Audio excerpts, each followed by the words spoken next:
We might be able to lead a team at work or close a deal or run a company and still feel completely ineffective trying to get our 9-year-old to mow the lawn. Kids don't respond to authority the way that adults do. They respond to influence, and I'll tell you just how to get that.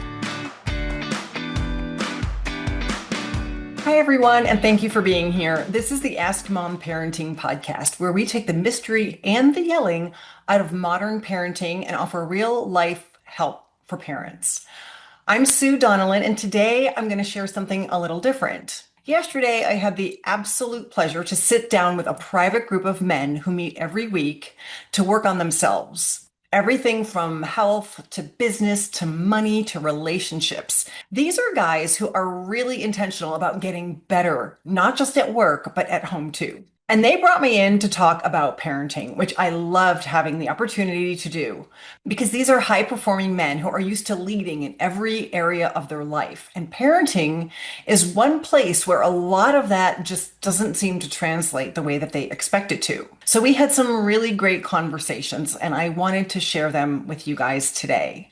The topic that I spoke about was why high performing men might have a disconnect with parenting and the difference between authority versus influence as a dad. These topics really seemed to resonate for them, and they had lots of questions, and it sparked a bigger conversation than we expected. So we're actually getting back together in a couple of months to keep it going, and I thought this was going to be a good topic for our regular podcast listeners as well. So most high-performing dads and moms parent the way that they succeed everywhere else in life, with high standards and accountability. They're results driven.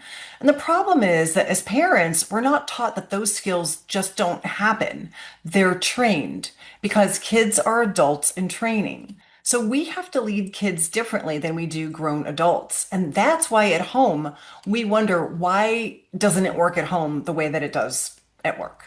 And I know this personally because I was also an entrepreneur, had my own business. And then when we ended up with 4 kids, having our first one and then triplets, I do remember that I was yelling all the time. I was expecting the kids to do what I said and be happy that I asked, and it just doesn't work that way. So I became a yeller. I was all about authority. I was type A, and I really felt like drilling down on control was the way to get results until I studied Montessori and behavioral psychology, and I understood that the approach to children is completely different than what we do outside of home. So we might be able to lead a team at work or close a deal or run a company and still feel completely ineffective trying to get our 9-year-old to mow the lawn. Kids don't respond to authority the way that adults do. They respond to influence, and I'll tell you just how to get that. Part of what makes us successful at work can also cause friction at home. At work, compliance equals success. And at home, compliance without buy-in first from the kids is short-lived, and then it turns into resentment. You're used to people opting in because employees choose to be there. Kids don't apply for the role, and they're wired to push back and be curious. At work, we want the outcome now, but with kids, it's a process, and the process is the outcome. That's skills, judgment, self-regulation, and it's the long game that we're playing as parents. At work, we need immediate efficiency, and that backfires at home. We want quick and clean execution, but that won't work with kids. Kids need repetition, they need practice, and they need our patience so that they can have a chance to mess up. At home, we mistake resistance or pushback from our kids as disrespect. A lot of pushback is actually just the development process and not necessarily defiance. If you shut that down too fast, you shut down their growth. Another thing we do at home is we overtalk and we over-explain. And high performers, we love logic and persuasion, but kids in the moment are not available for logic. They're in emotion and impulse mode. We also tend to be a little bit more inconsistent when we're busy. So if we're decisive at work, at home, sometimes we find we're tired and we become more flexible and we negotiate.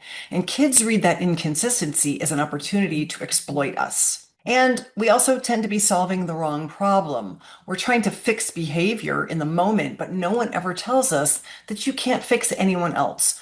You can only change your own approach. We think we're reacting to the kids' behavior, but the truth is that they are responding to us and our control or our impatience or our yelling. And to change our child's behavior, we have to first change ourselves and our approach, and not change the child. One of my favorite little sayings is that if you're trying to get a flower to bloom, it's not blooming. We tend to fix the environment where it grows. We don't change the flower, we fix the environment. And our approach to our kids is the environment. We falsely think that we need to have control at home, but to gain control, you actually have to lose a little control. Much of parenting is counterintuitive. The second topic that we talked about was the authority versus influence as a parent. And depending on how you were raised, we don't all have role models to fall back on how to be a better parent. Authority is positional and influence is earned. Authority says, do it because I said so. And influence says, I trust this person's direction even when I don't like it. Authority works when you're present. The moment you leave, so does the behavior. We tend to see that with lying. They're lying to us because that's a control mechanism for the child. They don't feel like they can trust us. The minute we leave, they're back to doing what they're not supposed to do.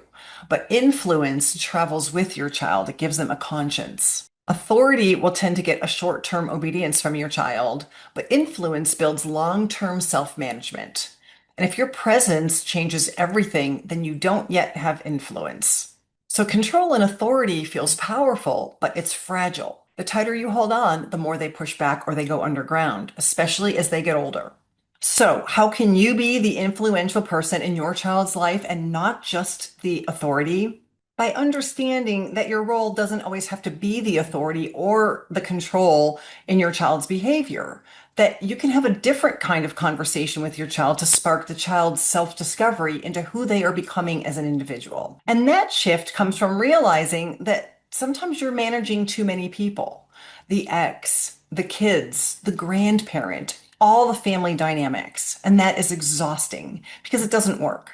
We aren't in charge of anyone else's behavior. We're only in charge of our own and our own relationship with our child.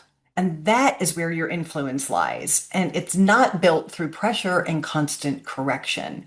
It's built through easy one-on-one time with our child, being curious about your child's thoughts and opinions and where they develop them, and through shared experiences. Experiences with your child are the golden ticket to influence.